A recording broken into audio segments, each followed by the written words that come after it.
Yuk, bismillahirrahmanirrahim. Assalamualaikum warahmatullahi wabarakatuh. Yo, sahabat YouTube di manapun Anda berada.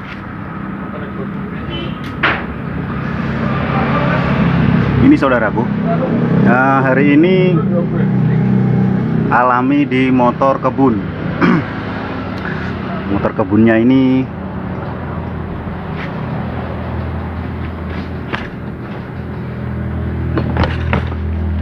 Suprafit.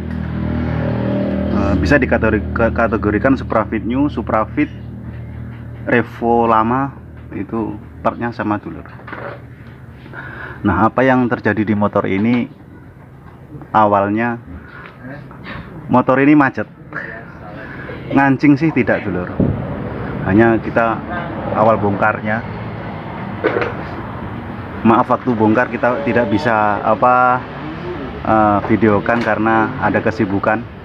Jadi waktu sudah terbuka baru kita ceritakan. Ini dulur mulai ada sibuk, teman-teman lain lagi buat Miyuji. Ini lagi kasih ini naikkan ini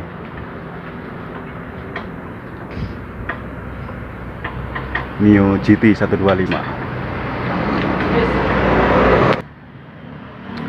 Nah, begini saudaraku, cerita awal masalahnya motor ini adalah waktu kesini dia mogoknya hilang kompresi dulur. Jadi mau nggak mau harus kita awal sekali kita buka klepnya. Nah, ngomong Jawa nih ngobos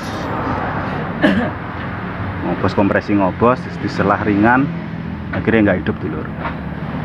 Awal masalahnya kita cek ke bawah. Yang punya pernah cerita bahwa motor ini berasap. Nah, kita cek memang posisi piston dan ringnya sudah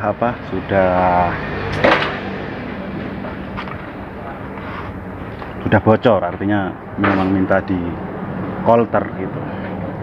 Setelah kita buka blok, pertama kita setelah cek klep sudah bisa menentukan bahwa bocornya dari klep, kita cek piston. Nah, setelah cek piston, kita cek lagi di setang.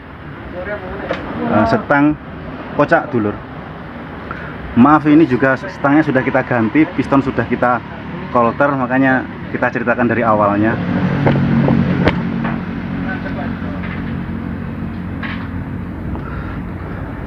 Bahwa kita cek setang, langsung kita bongkar, kita kasih tahu yang punya dulur. Pada intinya begini dulur, ini kebetulan yang punya itu Pak enak, jadi sudah pasrah sama kita, jadi kita cek setangnya suruh langsung ganti gitu.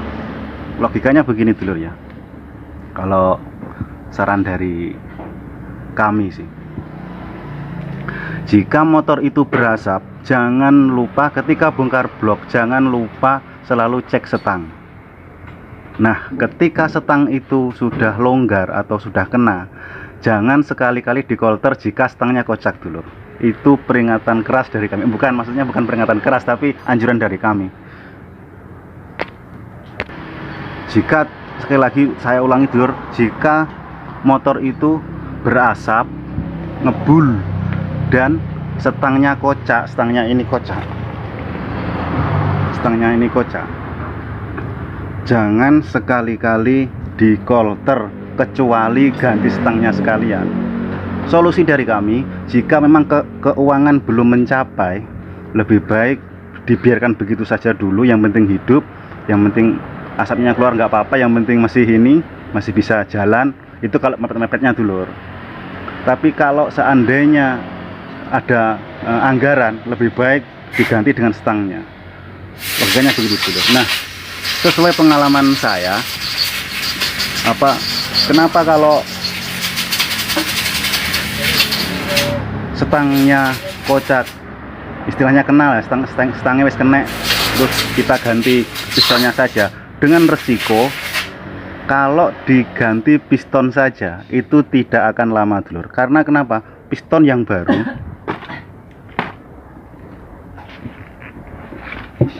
ini dulur, kan kalau baru kan rapat ini dulur ya, dia kompresinya utuh gitu, rapat. Jika ini baru dulur, kita paksakan stangnya tidak diganti, ini jika keduanya sakit ya dulur. Jika pistonnya ini dipasang ya, jika posisinya piston ini dipasang dan posisinya stangnya itu kena, sangat otomatis yang baru kita kolter itu tidak akan bisa bertahan lama dulur. Pasti ini akan lama-lama terkikis. Karena kenapa? Posisi ketika dia press dan mesin itu hidup halus memang. Kalau motor lama rata-rata halus memang, tapi kan ini press dulur, didorong oleh stang ini begini. Nah, ketika stangnya ini kocak dan ini rapat, otomatis lama-lama kan ini terkikis dulur, kemakan. Karena apa? Ini getar. Ketika gas kencang, kecepatan tinggi, ini semakin getarnya semakin terasa. Dan di kaki biasanya kalau lahar dan stangnya sudah kocak, di kaki itu biasanya gemetar. Itu ciri khasnya. Selain dari suara ya dulur, itu dari kaki itu gemetar. Konco-konco kabeh lah. Nah, makanya kenapa anjuran saya bahwa ketika stang dan piston ini kena, longgar semuanya kena, jika anggaran belum mencukupi, jangan dipaksakan kolter, karena percuma buang uang dulur. Ketika di kolter berapa bulan, yang pernah kami temukan berasap lagi, pasti berasap, tidak akan lama karena ini kocak lama-lama. Nah, ketika nanti ganti stang pasti nanti akan kolter lagi gitu. Karena apa? Dia terkikis di sininya gitu. Logikanya gini. Bentar ya dulur.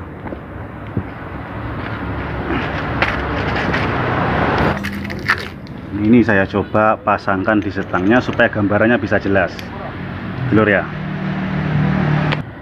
Oke, tak turun sik, tak pasang ini ben ketok enak dulur. Apa ben enak konco.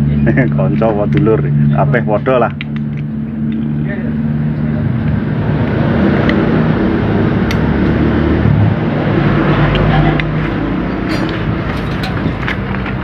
Nah, ini ya koncoku kabeh posisi ini. Jika stangnya ini kena dan dia di kolter saja, otomatis stangnya ini gemetar. Ya, kalau keduanya kocak, artinya kalau kita bongkar keduanya ini goyang. Kalau pistonnya saja yang diganti tanpa mengganti stang, lama-lama piston ini akan terganggu bermainnya di blok. Karena kenapa? Posisinya bawah ini gemetar. Kocak itu kan pasti gemetar dulu kalau berputar tinggi. Dalam putaran tinggi pasti efeknya yang baru nanti getar. Artinya ganti barang baru itu akan percuma karena hanya bertahan berapa bulan. Makanya kadang ada orang bilang begini, loh mas, ini kan baru di kolter, kenapa kok bisa berasap lagi? Itu dia jawabannya dulur. Kenapa bisa berasap lagi? Karena posisi stangnya kocak, tidak dicek atau belum diganti. Itu makanya kalau ya kita sebagai mekanik kadang anjurkan terus pada konsumen ini bagaimana, kita langsung ganti aja semuanya atau bagaimana, karena juga melihat keuangan dulur. Jika memang keuangan belum mencapai, jangan dipaksakan ganti dulu gitu. Sering ganti busi, ganti oli itu aja dulu, itu kalau memang kondisi mepet. Tapi kalau kondisinya lagi ada, ganti aja saudaraku semuanya, daripada buang uang, artinya gitu. Sekarang kolter berapa toh? Kolter, piston set, terus pengerjaan ongkos kerja, kan buang uang. Tapi kalau sudah satu set ini kita ganti, artinya kalau memang kondisinya belum stabil betul keuangan, ya biasa aja nggak apa-apa. Jadi stangnya nanti ganti yang merek biasa ataupun pistonnya biasa. Nah, ini kita ganti yang merek ini, pistonnya sudah saya kolter sesuai permintaan yang punya dulu. Jadi diganti yang merek ini, itu pada intinya gitu. Jadi memang semua terserah konsumen, tapi resiko juga yang nanggung konsumen gitu. Makanya sebelum resiko apapun yang terjadi, kita kasih tahu dulu supaya nanti kalau terjadi apa-apa konsumen tidak kaget gitu dulu. Saya ulangi, banyak terjadi, loh mas habis di kolter kok dia berasap lagi gitu, 1-2 bulan 3 bulan gitu. Iya, kenapa? Stangnya tidak diganti, ini gemetar dulur. Tapi kalau sudah semua diganti, stangnya ngepres lurus, pistonnya juga sudah dikolter. Dengan sangat otomatis bekerjanya motor itu normal. Itu dulur, itu yang sering saya anjurkan, bahwa seringlah cek oli itu dulur. Tapi beda dengan motor kebun dulur. Kalau motor kebun, orang-orang kebun rata-rata perhatian di oli, karena apa, mereka tahu kalau motor kebun itu kerjanya berat dan pasti sering ganti oli gitu. Nah, yang jadi masalah kalau motor kebun itu rata-rata ya kekuatan biasanya ganda, kampas ganda itu biasanya untuk motor kebun, rata-rata Supra. Nah, ini tadi kebetulan oversize nya sudah 100 dulur, 100.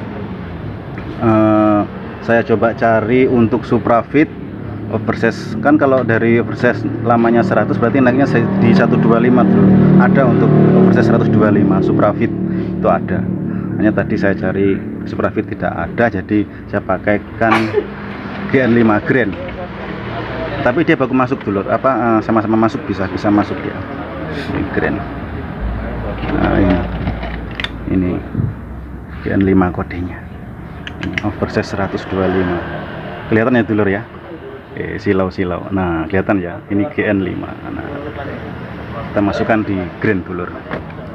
Ya, itu dulur anjuran dari kami. Mudah-mudahan bisa bermanfaat dulur. Ya, siapa tahu nanti teman-teman menemui kendala seperti ini,